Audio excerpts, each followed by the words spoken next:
Aujourd'hui, dans ce 24e épisode, je vous amène à la découverte d'Anaël Verdier.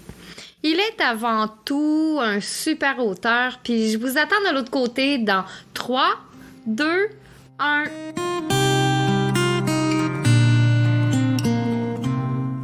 Auteur méridien, ça c'est le nom que tu dois retenir. C'est là que je vais t'inviter à prendre une place bien au chaud à mes côtés. Le temps d'une petite pause, juste pour toi. Et prends le temps, prends un bon respire.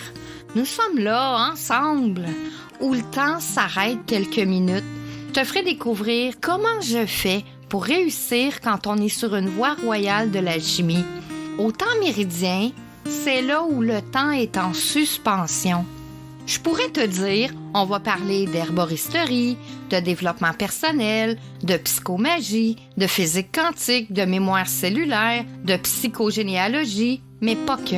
Je pourrais te dire que j'ai des diplômes en bioénergie, en art, en kinésiologie, en massothérapie, puis plein d'autres. Je pourrais te dire que j'ai travaillé avec des médecins, des profs, des kinésithérapeutes pour athlètes olympiques, des chiropraticiens, des ostéopathes, beaucoup de personnes connues et reconnues. Mais au final, c'est pas ça qui va changer si tu m'aimes ou pas, si t'adores venir me rencontrer au temps méridien ou si tu passes ton chemin. Aujourd'hui, dans ma vie, c'est pas le plus important. Le plus important pour moi, c'est si ce que je partage touche juste une personne, ça voudra dire que je vais avoir fait ma job. Je vais avoir fait ce pourquoi je suis née.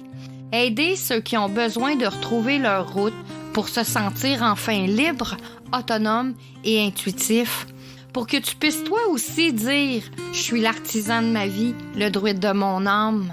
Viens avec moi, je vais te tenir la main et te dire comment j'ai fait pour être libre, autonome et intuitive.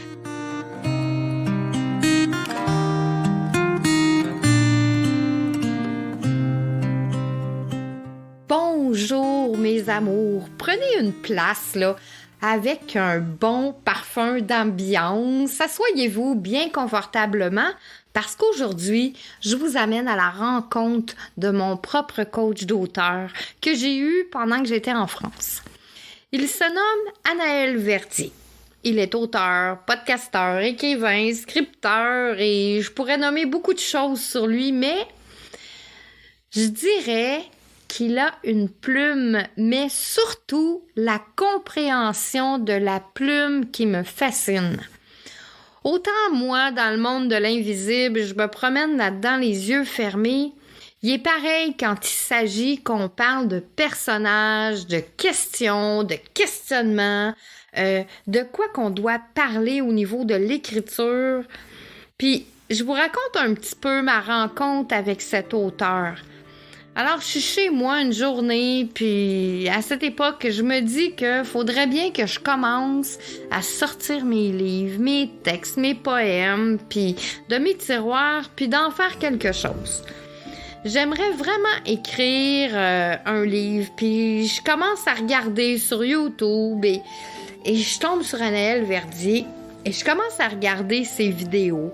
Il me parle de nouvelles, qu'on peut écrire des nouvelles et là je me dis ouais, ok, mais je le trouve tellement naturel et là je vois qu'il donne une mini-formation. Donc je m'inscris à cette mini-formation. Il offrait un programme pour plus longtemps, fait que je me suis inscrite. C'est une bibliothèque, on appelle ça, sa formation c'est CChat. Et c'était une bibliothèque de tous les enregistrements des formations qu'il donnait, puis des webinaires et tout ça. Donc, j'ai décidé de prendre ce programme-là. Puis, je me suis aperçue que je m'étais pas trompée sur ce qui dégage finalement. J'ai rarement vu une personne qui te coach en écriture puis aller aussi loin dans des détails de questionnement. Et ça, je pense que Anaël a en lui ce côté développement personnel. Autrement dit, il est capable de t'expliquer que tu dois pas contrôler ton histoire, que c'est ta plume qui contrôle ton histoire, puis pas toi. Puis il te fait vraiment poser les bonnes questions. Il te pose des bases. Ce qui me fascine aussi chez lui, c'est sa façon de transmettre, ce côté humain. son côté qui est capable de dire aussi qui il est. Il a une très, très bonne expertise en la matière. Puis, j'ai envie aujourd'hui de vous partager que Anaëlle a vraiment changé ma vie du côté écriture. Puis là, je vous raconte quelque chose parce que dans l'épisode 19, je vous parlais au niveau des fautes de français et tout ça. Vous pouvez aller l'écouter, l'épisode 19. Et c'est Anaëlle qui a fait que ça a changé ma donne là-dessus. Moi, je suis dyslexique depuis que je suis toute jeune. Je me suis empêchée d'écrire parce que je faisais des fautes d'orthographe. Ça a été une grosse bébite que j'ai traînée toute ma vie.